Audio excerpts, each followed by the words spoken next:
as we knew it back then. Today, of course, it's all about artificial intelligence. So I'm delighted to be moderating this closing panel of such a fantastic summit, one that I think has given us a glimpse, a sort of glimpse into a future where artificial intelligence can drive progress for people and for planets in unprecedented ways. As we saw, we have a room of optimists here, many people filled with hope, as am I, to see how we can use artificial intelligence to eradicate disease, to boost food production, and also to revolutionize how we learn and how we work. But is humanity prepared for an AI-driven future that feels like it's coming at us faster than ever before? And to help us answer that question, I have the great honor of introducing someone who deeply understands both the challenges and the opportunities of artificial intelligence and how it is already transforming our world. Someone whose vision and foresight led to the adoption of the Global Digital Compact. So, ladies and gentlemen, as we kick off this final session of the Paris AI Action Summit, please join me in welcoming the United Nations Secretary General, Antonio Guterres. Please.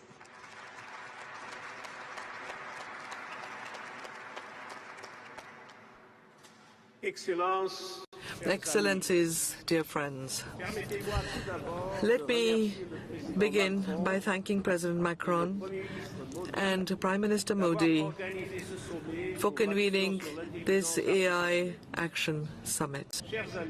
Dear friends, let's go straight to the point. Let us look at the world that surrounds us, over and beyond those who are in this room.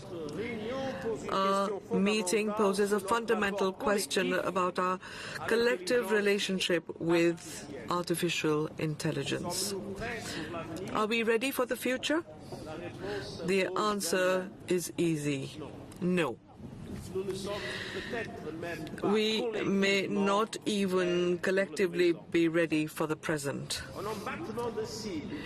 In what seems like the blink of an eye, AI has gone from the stuff of science fiction to a powerful force that is transforming our world, reshaping the way we live, work, and interact, fueling breakthroughs in education, healthcare, agriculture, but also putting to the test our shared values and fundamental rights.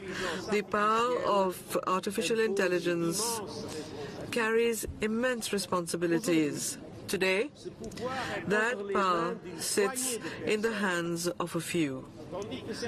While some companies and countries are racing head-on with record investments, most developing nations find themselves left out in the cold. This growing concentration of AI capabilities risks deepening geopolitical divides. We must prevent a world of AI haves and have-nots. Let us all work together and make sure that artificial intelligence must bridge the gap between developed and developing countries and not widen this gap. It must accelerate sustainable development, not entrench inequalities. Excellencies, the United Nations offers an inclusive, transparent and effective platform for AI solidarity. And we are working to strengthen the platform.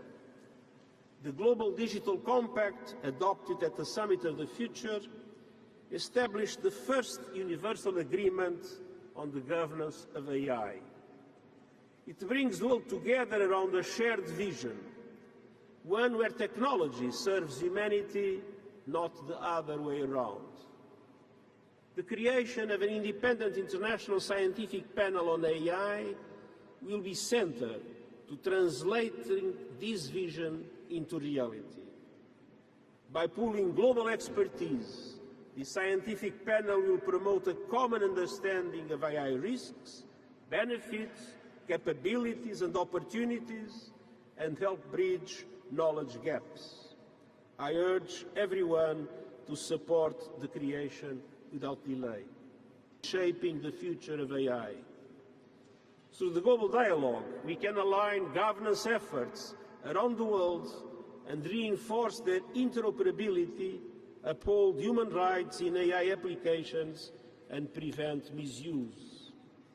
The UN provides an inclusive forum for cooperating, complementing existing mechanisms such as the OECD AI principles, G7 and the Global Partnership on AI, as well as regional efforts by the African Union, the European Union, ASEAN, and the Council of Europe.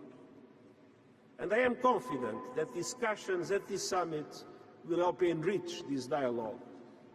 The Compact also calls for building AI capacity in developing nations. And this is not only about technology diffusion. We need concerted efforts to build sustainable digital infrastructure at an unprecedented scale, foster talent and train workforces to develop, deploy and maintain AI systems, and ultimately empower peoples and nations to become not just users, but active participants in the AI revolution.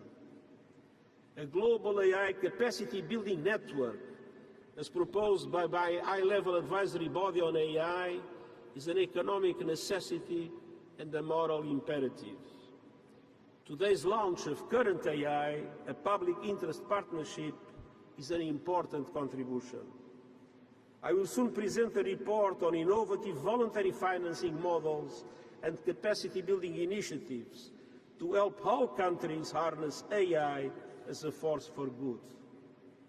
And finally, we know that AI can be a force for climate action and energy efficiency. But we also know AI power-intensive systems are already placing an unsustainable strain on our planet. So it is crucial to design AI algorithms and infrastructures that consume less energy and integrate AI into smart grids to optimize power use. From data centers to training models, AI must run on sustainable energy so that it fuels a more sustainable future. Excellencies, I began with a question. Let me end with a few more. Who decides what problems AI should or should not resolve? Who benefits most from its deployment? Who bears the cost of its mistakes? These questions affect everyone, and so the answers must also involve everyone. It is in all our interests for governments and technology leaders to commit to global guardrails, to share best practices, and to shape fair policy and business models. The whole world benefits when development banks and philanthropic community provide catalytic funding to jumpstart capacity building worldwide. And we all stand to gain when academia and thought leaders help to navigate through this complex landscape. AI is not standing still, neither can we. Let us move for an AI that is shaped by all of humanity, for all of humanity. In other words, let's make sure we are ready for the future right now, and I thank you.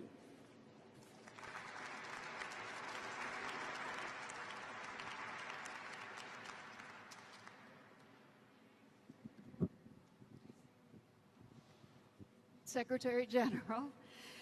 Ladies and gentlemen, you heard the Secretary General. We urgently need to get ready for the future and make sure that AI is shaped by all of humanity, for all of humanity.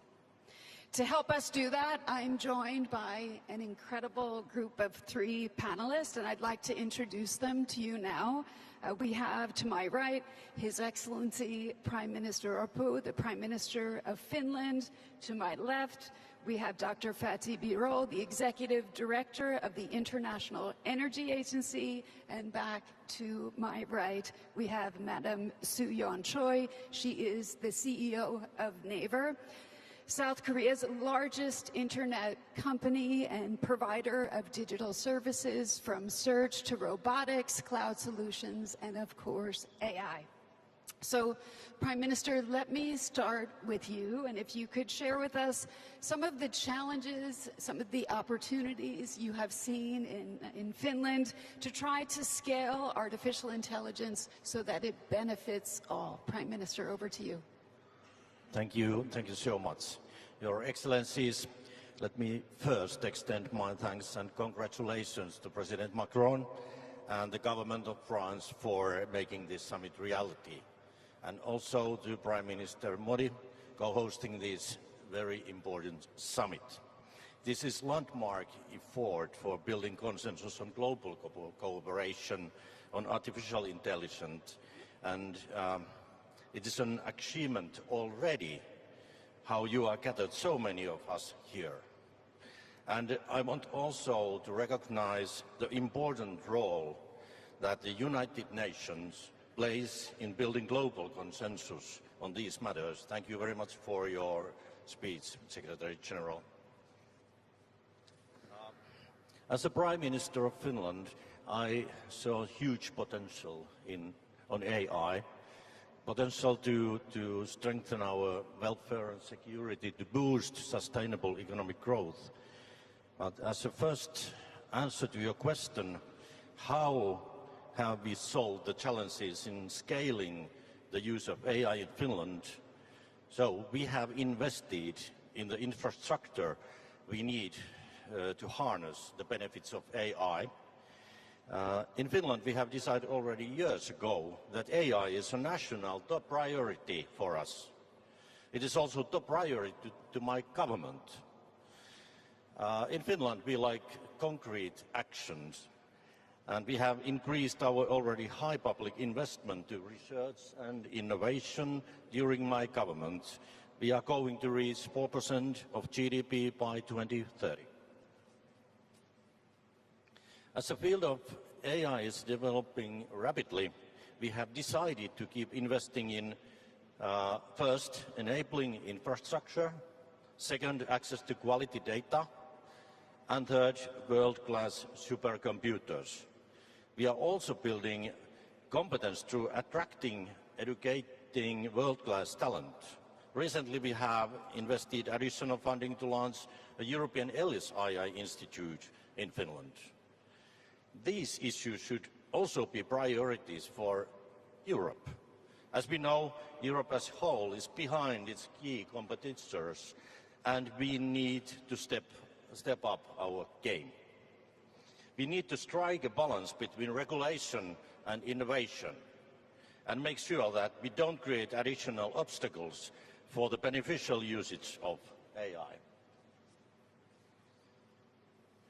In Finland, we have many world-class companies in addition to a growing startups ecosystem. These include Finnish-French Nokia, which invests heavily in AI-powered networks, and the elevator and escalator operator Kone, known for AI expertise such as predictive maintenance.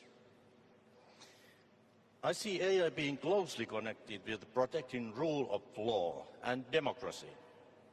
We need AI that is aligned for our values. This is where international cooperation in AI governance is also critical. My second point is public-private partnership. As a small country, we can be fast and cooperate flexibly across sectors. Our national AI strategies have always been prepared in close collaboration with all stakeholders. This is natural for us. In our case, public and private sector investments are coming together to take AI research and application in Finland to the next level. Finland was recently chosen to host one of the 7 European AI factories, And we are already working to build next generation pan-European supercomputers through LUMI AI. Serious investments in quantum computing are also taking place in Finland. Our context also means we can quickly launch pilots and experiments. For example, we are now looking for using AI for legislative drafting. And thirdly, sustainable AI. We must find ways to address the energy efficiency demand for AI in a sustainable way. Finland is home for one of the most eco-efficient data centers in the world, running on green energy. And the heat generated is circulated back into the community. This is part of circular economy where resources are not wasted.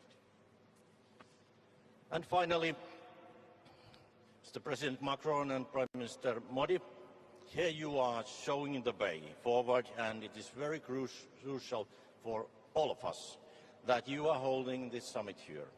We are happy to support the Sustainable AI Coalition. This is an excellent way to raise standards for more sustainable AI. Thank you.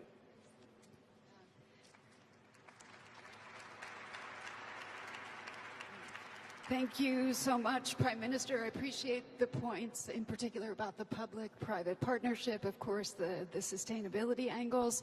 I'm sure many leaders in this room can relate to the way you describe the Finnish experience and how you have tried to scale artificial intelligence in ways that benefit all citizens and all communities. So thank you so much for that. That brings me to my next panelist, Dr. Birol, the Executive Director of the leading authority on energy, the International Energy Agency. So, Dr. Birol, if you can share with us a bit why it's so important that we understand and we need to make the link between energy and technologies like artificial intelligence, and also how IEA is approaching the AI revolution in your work. Please, over to you. Many thanks. May I first thank and congratulate President Macron. Mr. President, once again, on such an important topic for the humanity, you brought the global leaders, companies, all stakeholders together to have a constructive dialogue. Thank you very much for that, Mr. President. And also congratulations, Mr. President, in the already in 2017, 8 years ago, you have identified AI as a key topic for France and beyond. Also, thanks to Prime Minister Modi for co-hosting this event, and also congratulations for the recent India AI mission strategy and making strong steps. As we speak now, ladies and gentlemen, the largest data center of the world is being put together in Gujarat. It's a huge data center. Congratulations, Mr. Prime Minister, for that. I would like to talk about very briefly on the AI energy nexus. And it is, I can tell you, it is not an easy one, not a straightforward one. It is creating challenges for the energy, but also opening opportunities for the energy sector. And at the end, I will make an announcement which I believe is of interest to many of us here. So, first the challenge. In the global energy sector, we have already many challenges. And now, on top of that, with the data centers, there is an additional need for energy, electricity. There is no AI without energy. Just to put in a context, one medium-sized data center consumes electricity as much as 100,000 households. Just to give you the context, so much electricity is needed. And AI companies, rightly so, want to have secure electricity, affordable electricity, and sustainable electricity. Therefore, the countries that have the electricity supplies secure, sustainable, and affordable, they are one step ahead of the others because they are ready. Now, when we look globally, as we do in the IEA, we already see the electricity demand trends being impacted with the additional demand coming from data centers. But the problem is the following, dear colleagues. A data center you built in less than 1 year, but a transmission line for electricity you need about 5 years to build. There is a decalage, there is a gap of time between those two, and how to make sure that the governments, tech companies, and the energy industry work together is a key challenge for all of us, and it's a key topic for this meeting as well. We look at the all data centers investments in the world which have the FID for the next 5 years. Thousands of them are going to be built. And we look at the electricity supplies coming, and there is a significant gap which may well lead to delays or cancellations of some data centers project. So this is the challenge in front of us, of the governments finding electricity for the data centers in a clean way, in a secure way, and in an affordable way. So this is the challenge. What about the opportunity?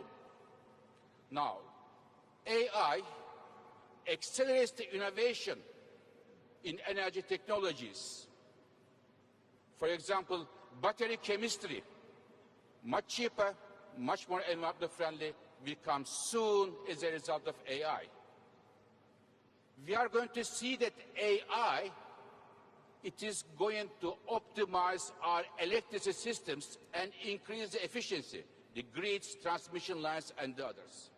It will help us, AI, to better predict the weather events. So these are all very good. Plus, AI data centers create new business models and give momentum to technologies such as nuclear power, including the small modular reactors, or new technologies of geothermal energies. So this also creates new challenges and make those technologies investable for the world. So we see a lot of opportunities coming with the AI for the innovation side and providing productivity efficiency. The third point, and I would like to finish here, an announcement from the IEA. At the IEA, we believe in numbers. And when we come to AI and energy, there are many uncertainties. It is very new. So we have decided this coming April to launch an IEA observatory for energy and AI, where we are going to look all the data centers, how much electricity they will need, what are the electricity plants there, and the impact of AI implications on the energy technology so that the entire world can learn from best practices, and it will be an open source for everybody. Thank you very much. Excellent. Thank you. Thank you so much for that and for elaborating on those challenges that you see as well as the opportunities. And very excited about the observatory. I think that represents exactly the kind of data-driven scientific approach that we need to be able to better understand AI's energy footprint as this transformative technology continues to reshape society and reshape our planet. And we also think that that observatory and the AI energy metrics that you're looking at is an imperative, and it's actually a great complement to something the Prime Minister has also just mentioned, and that's the launch, and if I can say today, of our Coalition for Sustainable Artificial Intelligence. We're delighted and excited that this is part of the Paris AI Action Summit. And this coalition was initiated by France, so thank you so much, Mr. President, by the United Nations Environmental Program, and also by my organization, the ITU. It's a truly multi-stakeholder effort, and it's about ensuring that artificial intelligence develops in the interest not only of our planet, but also of all people, including the developing world. We have more than 90 partners, and Prime Minister Modi, I look to you because India is one of the latest partners, so thank you also for that. We have more than 90 that have joined this coalition, including leading AI companies. We have digital infrastructure firms. We have AI research labs. We have NGOs. We have investment firms. And I think it's actually a historic moment where we show that we can do good things when we join forces, we collaborate, and we advance for a common cause and purpose, which is sustainable artificial intelligence. At the ITU, we're also proud to be contributing to this effort. We want to make sure that all countries have the tools, have the instruments to benefit from AI.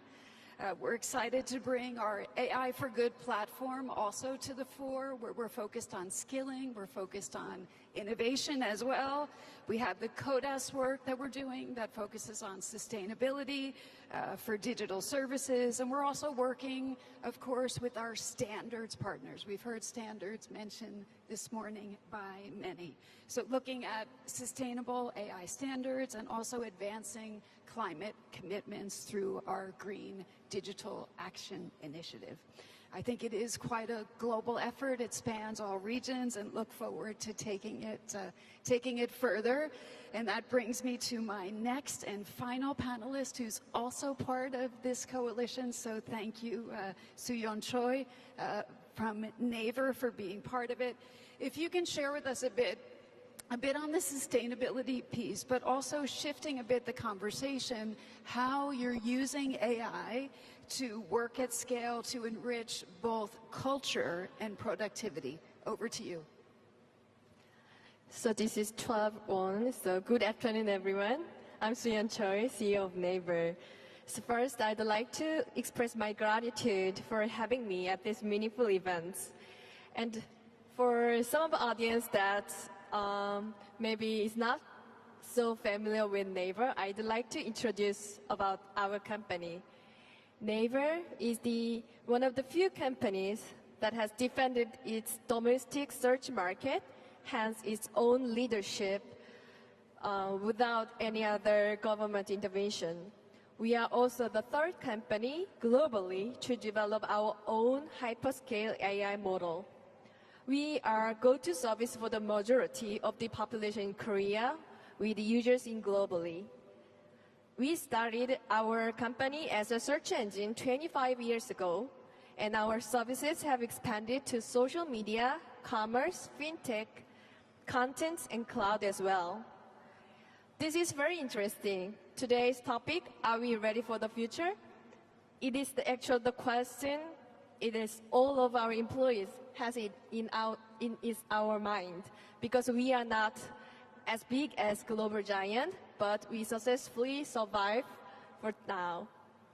For NAVER, diversity is one of our most important values because we are the search engine.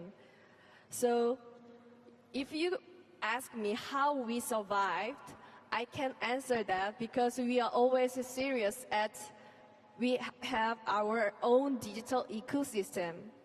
Our ecosystem showcases the flywheel that connects all of our users, creators, sellers, and sometimes user to user through search. Creators and sellers use our search engine to promote their content. Users can find the information they want while sharing information and communicating with each other.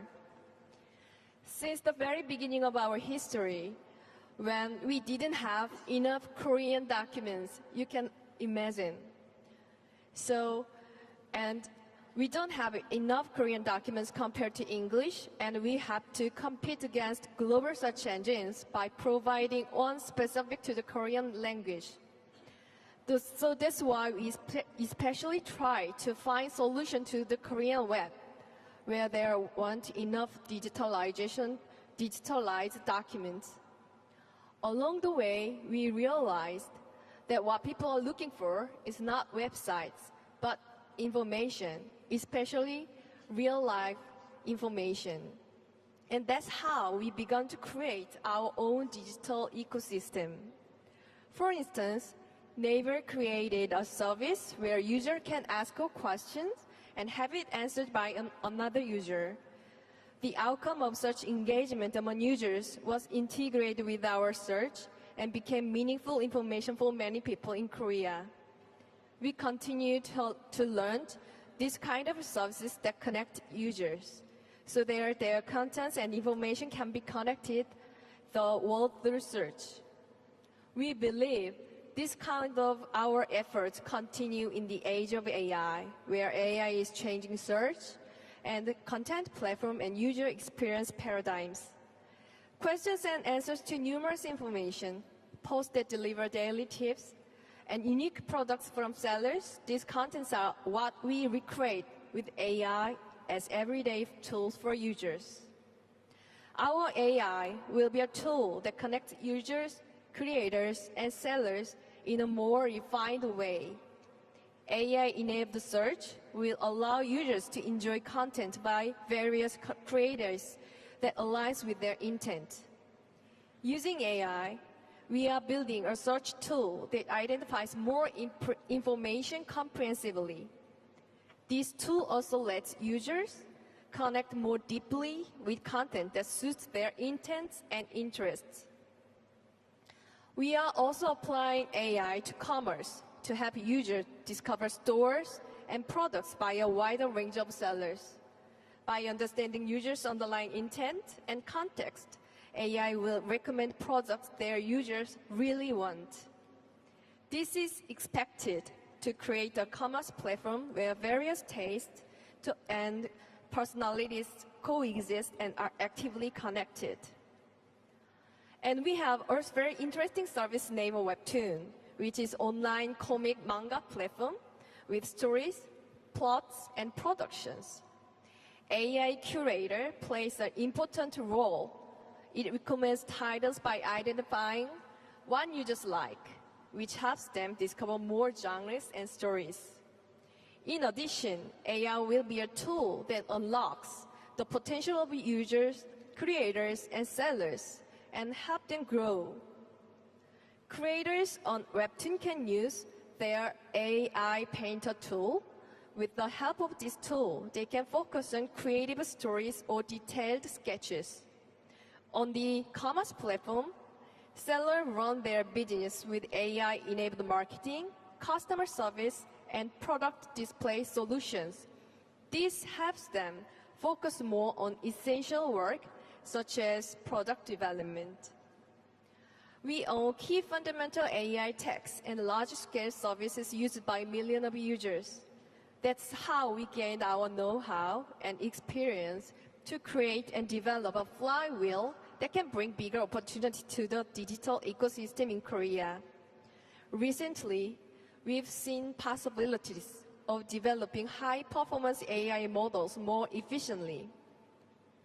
This is expected to pave the way for the company like Naver to narrow the technological gap between the global big tech companies. With big tech companies dominating the global search market, Naver has become the third alternative with our extensive experience and know-how. We believe the same can be said for the global AI market. Naver's strategy will combine our experience, know-how, and large-scale services with our own AI techs. Based on this, we'll continue to create a flywheel that can bring bigger opportunities to the digital ecosystems. Together with the global community, Naver will strive to become a new option that adds to the diversity of the AI ecosystem. Thank you very much.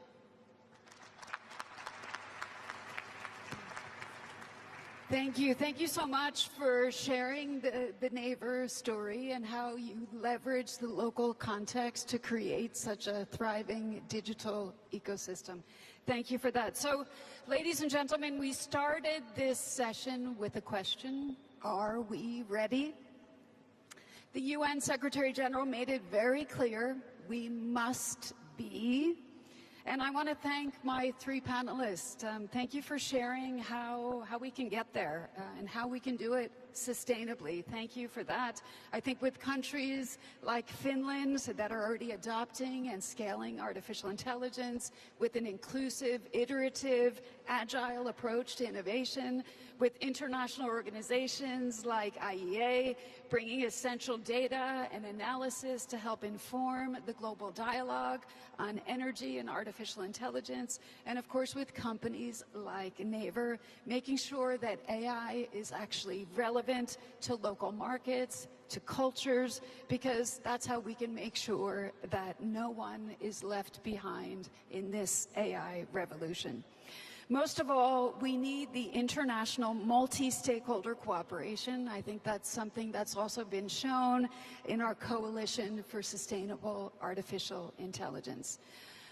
I do think we are better prepared than ever. I think we are prepared to ensure that AI is beneficial, that it's beneficial to all of humanity, to people and for planet. And Prime Minister, as you mentioned this morning, that artificial intelligence is used for good and for all.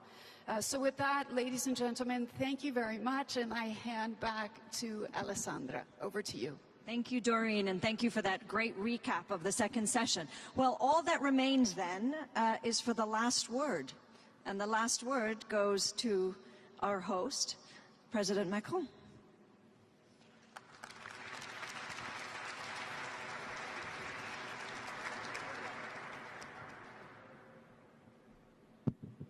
Bien, chers amis, merci beaucoup. Well, dear friends, thank you very much. Thank you for being here and being involved in this summit. We had 700 participants from around the world. And thank you for sketching out the outcomes and the Paris AI actions. And with our friend Prime Minister Narendra Modi, who coordinated the work with us, we trust that they will be a solid basis for the future. We have some 10 commitments, around 100 decisions, initiatives and coalitions on subjects which are greatly diverse in range and which will make it possible to tackle the challenges raised in the course of this work. Obviously, I can't sum up everything that's been said in the course of the summit, but I would like to point out 3 key take-home messages. First, we're all convinced that this is a time of innovation and acceleration. And this is why in the course of the discussions, and we've seen it today, that we have this dilemma of what's positive, what's negative, whether we're afraid or feeling there's hope. And we'll see that the actions will speak for themselves. We know that we want to be involved in this. We realize that this is competition, and we are decided to do this because this is a matter of sovereignty, and sovereignty for all participants. So we're living a moment of great innovation and extreme speed. It's a time of acceleration of choices and of investments. In the course of the summit, we announced 109 billion in private funding for artificial intelligence. That's from France and international sources, and we just heard 200 billion from the European Union. And so we can see that. Well, we know what's happening in the United States. We know there's been great success in China, and we've had an announcement from our friends in the Gulf about the major investments there. There are investments in India, Canada, and so many others here today. And we know that the race is definitely being run. That's the first thing. But we have to realize that we're all involved in running the race, and the figures that I just gave you show you, and I would like to say how pleased we are that this is a real moment of awakening and ambition to be involved in this in Europe. We want to invest in talent, training younger generations, have more and more positions for research and at university level. We want to invest in data and the consolidation of data, and we need to have a framework for accessing the data. We want to invest in data centers, and the President of the Commission announced the program for setting up a data center in Europe for public research and startups. And we announced a number of massive-scale data centers funded by the private sector in France, and we made the announcement here at the summit. And the strong point here is there's real ability to have sustainable, low-carbon energy sources, and this is where the French model of civil nuclear power is a real strong point. And together we decided to accelerate work on applications. We've seen this has to be applied science, applications in mobility, in defense and security. And there are a number of large groups in France and international countries have made announcements and signed up contracts with new players in artificial intelligence, with new partnerships, grasping the opportunities here. And we are all convinced that artificial intelligence will be an opportunity for us all to learn better, to have better healthcare, to have better work, and to have a better life within our societies. And this is a society of competition, innovation and sovereignty. But this is a period, as I said, of innovation and acceleration. The second message is how we can build up trust, and to get away from this dilemma of risks on the one side and opportunity on the other, thinking that the only option is regulations which might be an obstacle to innovations. I think that the challenge we are all up against is that governments have to take action, but also civil society needs to act, and private enterprise does too. Major investors need to too. We need to know how we can have trust in artificial intelligence and the use thereof, because that will be the key part of its success. Because if we can't trust it, then we won't have artificial intelligence adopted around the world or spread around the world, and we'll see that in a few years' time there will be lots of our fellow citizens saying we don't want AI in our country. It's a source of problems and negative impact on our lives. Now, what do we need for establishing such a climate of trust? First, you have to have fair and open access. And the question of access is of decisive importance. We need to have wide-ranging access, and we've seen this internationally with players from Asia-Pacific, Latin America, and other regions of the world. And we need to have access for all continents and all countries. And we've seen this with Prime Minister Modi. This is the third path. We don't want a system of those who are in power and the rest of vassals. We want to have this serving the entire planet. And I don't believe that the world will be divided between the global north and the global south, just looking at one another, because if we want to have trust in artificial intelligence, we have to make sure there is equitable access to these innovations in all continents. And this is a challenge for both public authorities and the private sector. And of course, this is a challenge in our societies too. We must not let a divide be established between the older generation and younger generations, or in certain parts of our countries, with differences in access to artificial intelligence. Then the next question is the quality of the data. If we want to trust artificial intelligence, we have to have greater and more consolidated quality data. And that way we will have trust in them and they can be certified. And we want to have models, we want to have open access, but it has to be multiple access. We're all different. You can see it just looking around the auditorium here. And the example we saw from Prime Minister Modi earlier with the left hand and the right hand, we can see the different models. We want open source models and multiple sorts which reflect our diversity, which look like us. And that is why open source and multiple models and opening up databases for the training of such models and the diversity of that and the transparency of algorithms are key elements to establish trust in artificial intelligence. We also want to have a proper respect for privacy. We've heard this in discussions.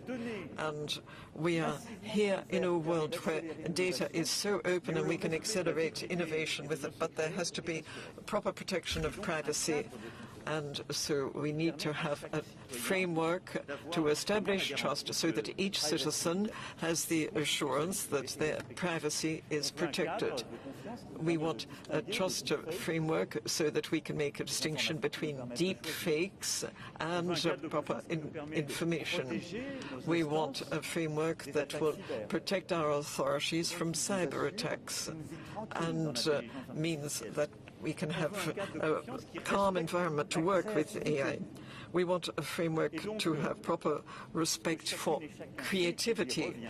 And each person creating something has their rights. You get authors' rights, copyright, and so on for artists, reporters, writers, and so on. And we want to have a situation where artificial intelligence is not used for mass control, but we have to have a proper law and order in our environments.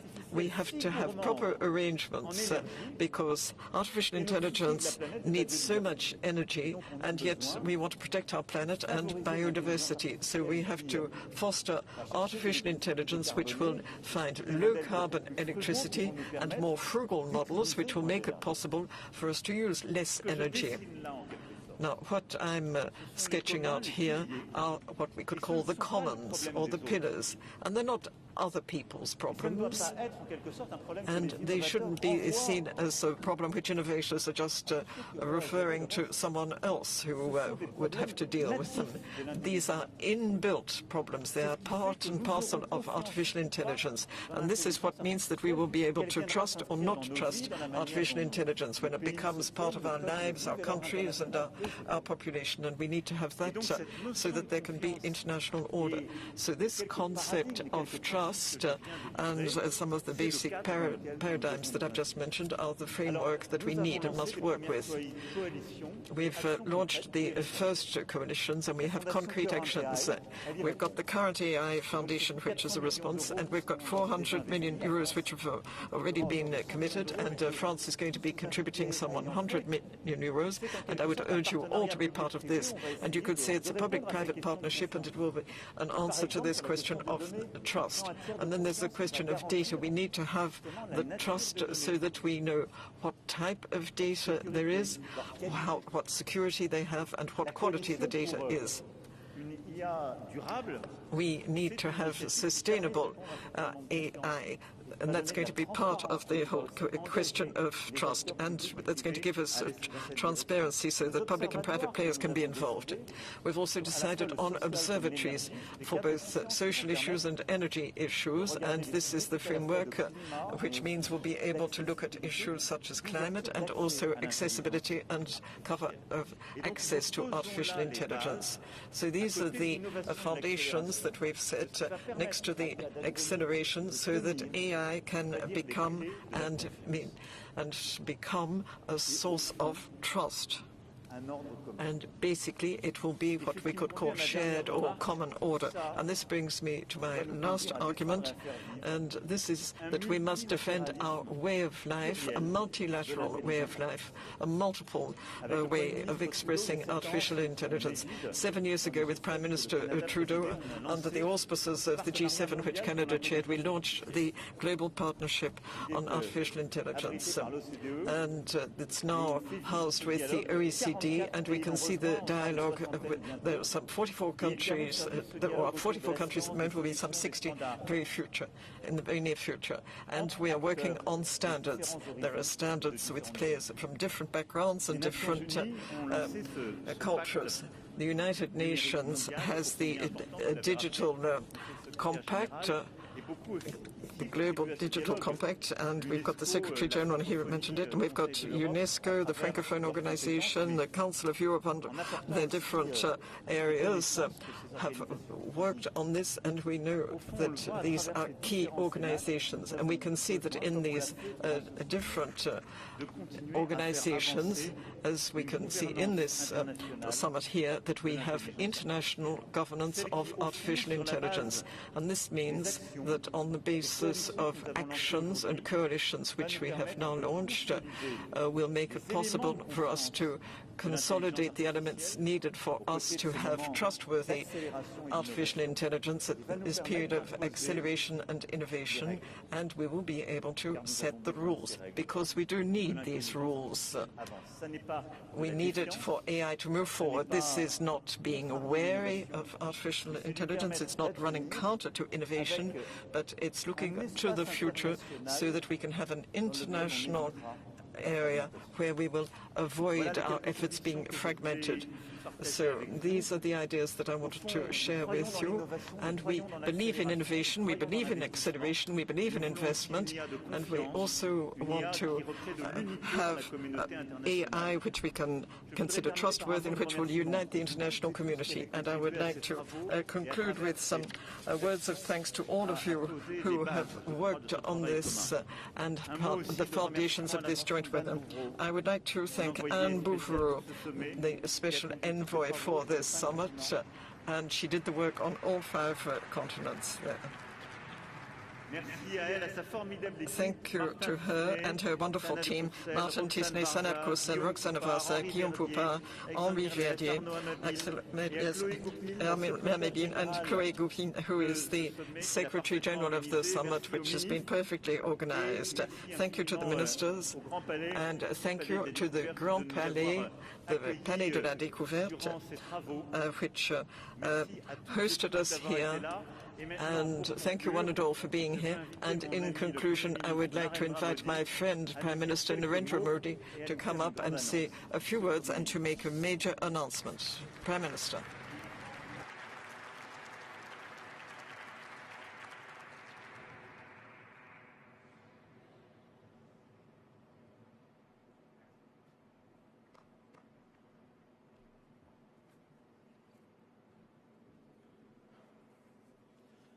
Friends,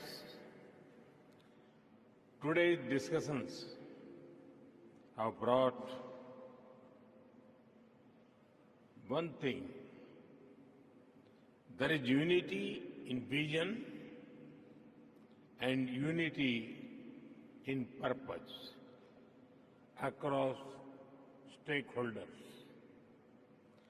I welcome the decision to set up the AI Foundation at the Council for Sustainable AI.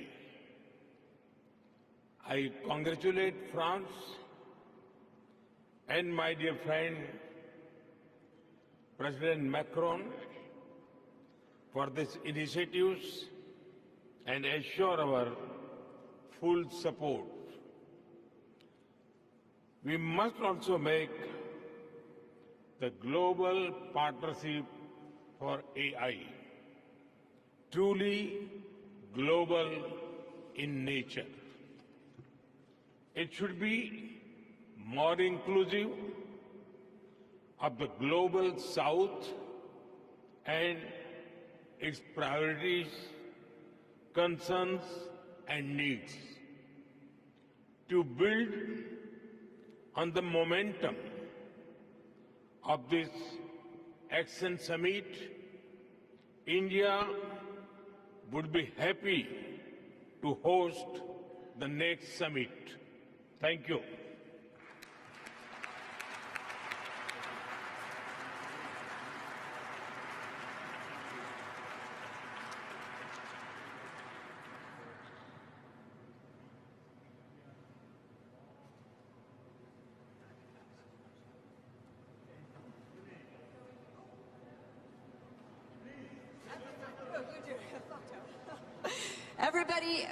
Everybody up for a group photo with the co-hosts, please.